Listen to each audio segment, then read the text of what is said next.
Gjatë këtë këtyre viteve, qeveria e lëvizjes vetëvendosje ka qenë krejtësisht e fokusuar në aspekte elektorale, pra secili veprim ka qenë i matën se si do të ndikojnë në zgjedhje, por jo se si do të ndikojnë në shtet. Pra, theksi i vetëvendosjes ka qenë dhe është, por duket se do të mbetet, pushteti dhe jo shteti në kuptimin e sigurisë kombëtare.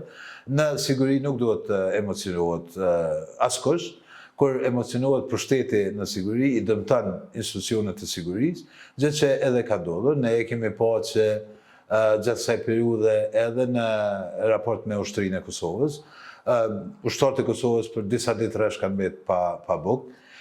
Oficerët e ushtrisë Kosovës kanë pasur ulje të pagës. Generalëve të ushtrisë Kosovës i është ndalur fillimisht veturat e punës së tyre, dhe të njëjtën kohë janë largu edhe mëditjet për trajnimet e ushtarëve të Kosovës.